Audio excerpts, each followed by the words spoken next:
At around 3 o'clock in the morning on June 5, 2013, the Chicago Police Department were dispatched to the 7200 block of South Green Street after receiving a tip that there was a man with a loaded firearm walking around the area.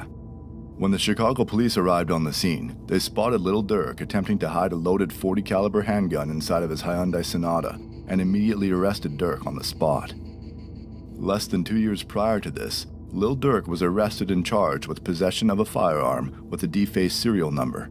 According to multiple reports, back in October of 2011, the Chicago police were doing the usual patrol through Lil Durk's hood when they came across Durk chasing another individual through the streets.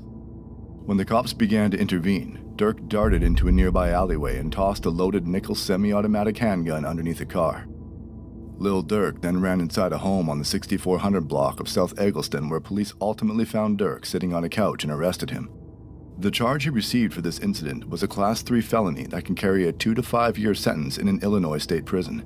Since this was Lil Durk's first offense, Durk was able to plead guilty to a reduced charge of aggravated, unauthorized use of a weapon and was sentenced to 1 year in jail. Durk served 87 days of that sentence until he was released on parole on July 27, 2012. With his parole ending on July 27, 2013. That means that during his second arrest on June 5, 2013, Lil Durk was already out on parole for a previous felony weapons charge. Things were not looking good for Durk. After being booked into jail, a Cook County judge set Lil Durk's bond to $100,000, which means that in order to be released, Durk would need to come up with 10% of that money in cold hard cash. Despite being signed to Def Jam at the time, it seems that Lil Durk didn't have access to $10,000 and allegedly reached out to Chief Keef for some new Green Mountain Coffee. Hold up. Let me let this motherfucker get their money off there. Is that the motherfucker's voice? This nigga got a real documentary voice. Fuck. assistance, but Keef didn't show much of an interest in wanting to help Lil Durk out. While this was never confirmed by Durk or Keef themselves, it's pretty clear that there was something going on between the two. When Lil Durk was initially arrested, members of O Block, 300, 600, and more were tweeting out their condolences to Lil Durk. Chief Keef, on the other hand, didn't post anything on social media about Durk other than this somewhat cryptic tweet on June 13, 2013 saying, OTG, hashtag only the glow, which is a play on Lil Durk's OTF, only the family. Durk sat in the Cook County jail for over a month before he could come up with the $10,000 bond money to be released. Wait, this is our Cook County like holding cell look? God damn it. Imagine in here full of old savages. Oh my God. And according to rival rapper and gang member P. Rico, Lil Durk got beat up in jail and even mentioned that the notorious shooter D. Rose wouldn't even leave his cell. Once home free, Durk took to Twitter and tweeted the infamous lyrics to Chief Keef's First Day Out, further hinting at the fact that Keef didn't bother to help him get out of jail. Days later, Chief Keef would once again tweet OTG. Lil Durk would then proceed to go on somewhat of a rant on Twitter, starting out with shouting out Lil Reese and Fredo Santana for keeping it real with him. Then goes on to say that Chief Keef would have been killed if it wasn't for his affiliation with 300. Durk then states that he's better off beefing with the opposition and seems to banish Chief Keef from the block by saying, "Where are you going to spend it at? Because you can't come around here with it." 10 minutes later, Lil Durk continues his rant by saying, "All the money but can't go get D-Rose? Laugh out loud. Bad enough he's on your ass already." He then tweets, "If you're squad, why didn't you get T-Slick or D-Rose? You got a bigger deal, right?" And then ends his rant with, "Warning, I'm not Soulja Boy. This shit can get ugly." Chief Keef soon fires back by tweeting, "Just bought a 2013 four-wheeler for $10,000, which was the exact amount of money needed to bond out Lil Durk." Keef then goes on by saying he is O-Block and closes the conversation by saying he can't believe Lil Durk was stunted for Twitter. Chief Keef would then find himself in various legal situations throughout the rest of 2013 and even ended off the year by being sentenced to 90 days in a rehab facility in Malibu, California. Upon being released from rehab, Keef returned home only to find O-Block requesting $7,500 in cash to bail out an incarcerated O-Block member by the name of Trey 5. Trey 5 was arrested on November 11, 2011 for aggravated battery and discharge of a firearm. He was being held in the Cook County Jail on a $250,000 bond and had been sitting in there for over 2 years at the time. O-Block claimed to already have around $18,000 for the bond, which is why they asked Chief Keef for $7,500, giving them $25,000 in total to bail out Trey 5. Keef made it seem like it was no big deal to give them the money, claiming he had just recently spent the same amount on shoes. But when asked to actually give them the money a week later, Chief Keef said he threw it all in the club and ended up not giving them a dime. This soon resulted in a situation that would change Chicago drill music forever. On March 26, 2014, Chief Keef was ordered to appear in a Chicago courtroom in regards to one of his many legal troubles at the time. While at court, members of O-Block such as Boss Top and OJ, along with some THF 4-6 members, allegedly broke into a home in Northfield that was being rented by Chief Keef's former manager, Uncle Roe, and Keef himself. The group was armed and allegedly went through the entire house, stealing a wide variety of designer clothes, bags, and shoes. It was also reported that Boss Top even stole Chief Keef's daughter's clothes and diapers, along with the diaper bandit. Fuck. I remember, yo, so quick story. Before me and Vaughn, like, we did the interview, like, Vaughn was like, yo, he was like, nigga, you be knowing what's going on in Chicago. I'm like, Vaughn, what you talking about, man? And he'd be like, yo, and he said, this Boss Top. I didn't even know how Boss Top looks. He said, this Boss Top back here. I said, what the fuck? Only thing I could think about Boss, I'm like, that's the nigga that stole all the motherfucking diapers out Chief Keef's crib. God damn, that nigga stole even detergent, deodorant. Now, I didn't know this part of the story. I'm gonna be honest with you. Like, I just thought that nigga was just down bad. I didn't know that, like, this sounds like they were stealing it because Keef wasn't about to pay somebody's bond. I thought that nigga was just a crackhead. I'm gonna be honest with you. laundry detergent and deodorant. While this was taking place, one of the That nigga sound like Mealy Mall. people inside the house, rumored to be Brandon Zerer, aka Twin City CEO, based off these tweets, called 911 and reported that there was an armed robbery at the home.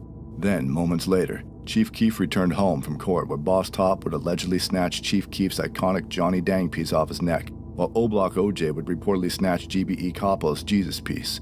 This would escalate the situation to an entirely different level when a 33-year-old man and associate of Chief Keef by the name of Terrence Smith was unfortunately shot during this altercation. After the shots were fired, the group allegedly stole Chief Keef's silver 2010 Jeep Grand Cherokee and fled the scene. Chief Keef and the other Glow Gang members inside the house then rushed Terrence Smith to the hospital, where it was determined he would luckily survive his injuries. When questioned by authorities, nobody said a word, which resulted in no arrests being made, but officers in the Gang Enforcement Division released a document stating that the Black Disciples are having an internal conflict and listed 3 photos of the persons of interest in the situation, with one of the people being Tyree Davis, aka Boss Top. The official document stated, officers assigned... Yo, this nigga got a creepy music and everything. Damn, this nigga found the cutouts from the newspaper. This nigga good. Yo, Trap Geek, this nigga coming for you, boy. This nigga coming for you, boy. Trap Geek, get on your shit. This nigga coming. What's the other Chicago page? No, actually, that nigga's, I wouldn't even call him the GOAT. That nigga, he looked like he doing the murders. Remember the nigga who I played this video and he just telling you who killing who? He was like, yeah, he clapped him then, he shot him then. This nigga telling you last words and everything. I'm like, the Gang Enforcement Division have received information that an internal conflict has arisen among members of the Black Disciples. On March 26, 2014, there was an attempted murder and home invasion in Northfield, Illinois, in which Black Disciple Keith Cozart, aka Chief Keef's associate Terrence Smith, was shot. This incident is believed to be related to the internal conflict. A silver 2010 Jeep Grand Cherokee belonging to Cozart was reportedly stolen during the above incident. A possible offending vehicle is a gold or silver minivan, unknown make or model, with Tennessee license plates. The following factions of Black Disciples may experience internal discord: O-Block, Lamron, and Brick City 600. Chief Keef didn't say much publicly about the robbery until 3 months later when he released a series of tweets stating, "I clothed you, B, put money in your lint ball pockets. I tried to glow you up. See, it worked. You don't look dirty no more. I'm nothing like these guys, but we look alike. Way higher form and fashion, and I'm loyal. I was giving lil dirty folks clothes. And money. I'm talking hundreds. Get them ones up out of here. Folks, they stole KK clothes out of her room, detergent, deodorant, and all on Bloods. They stretched that all right. Montclair's, earrings. God damn, they stole KK's diaper. Holy, man. I ain't gonna lie. I remember when I was reporting on this in the Warren Shark, I'm like, damn, these niggas are really savages. They will steal the fucking diaper off the fucking baby. If that was not a savage, like, come on, man. I didn't know this was whole backstory. Yeah, that's why niggas be like saying I knew everything. Nigga, I ain't know none of this bullshit. The fuck? I ain't know niggas. I never knew it was even like niggas with Keef. That like during that whole shooting shit, I covered it. I thought it was the ops. I didn't know it was like Keef's own like BD niggas. Robins, Trues, Gucci bags, Pellies, Louis Vuitton coats. I can go on and on. But when I found out, I bought it again. And then ends the discussion with, I gave you the glow so you can eat, not try to compete. Lil Dirty GD, folks. Chief Keef would also later call out Boss Top by his real name by tweeting, Tyree Davis stole this too. With Wait. Why he would say, he said, look, he said, wait. He said, not trying to, I gave you the glow so you could eat, not try to compete. Little Dirty GD, folks. Keef is a BD, right? Why would he call, ain't Boss Top a BD too?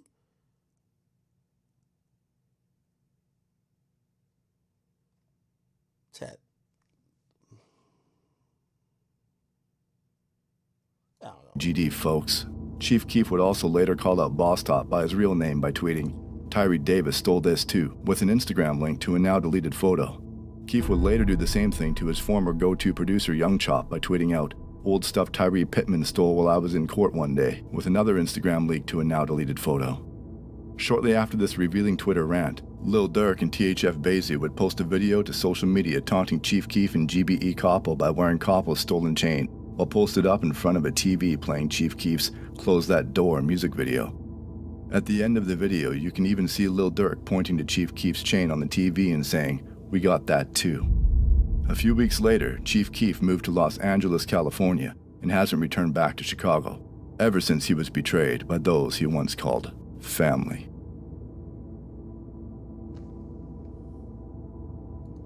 Wait, are they trying to say that Keef got ran out of Chicago? I'm gonna be honest, I never knew that Durk and Keef shit went that deep. I didn't know that Durk was taunting Keef over stolen shit like that. I'm gonna be honest, just off this, it looked like Durk was on some shit like, Keef, you soft. I don't know.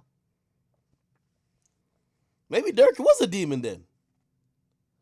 This video make it seem like, yo, like Keef is a whole victim. Like, I'm gonna be honest with you. This video make it seem like, yo, Durk was basically saying to Keef the whole time, like, nigga, you not built like that. You not real like me. Like, I'm a real nigga. Like, you folding under pressure. You don't get your niggas out. I'm more loyal. That's what it made it sound like. And maybe that would make sense. Somebody just said in the chat, Durk fed Sosa's block and Sosa didn't. Because ain't all them niggas who from O Block with Durk? Like, Buka, what was his name? Muwap, Vaughn. You would imagine that they would be with Keef, right? I don't know.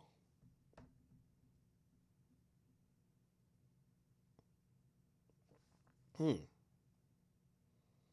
guy name is Evolve. Bobby Smurf. King Von's dark moment on Twitch. What is this, bro? Hey, check this out. Hey, how much money did you make last week? $3,000. This is based from rumors from the streets.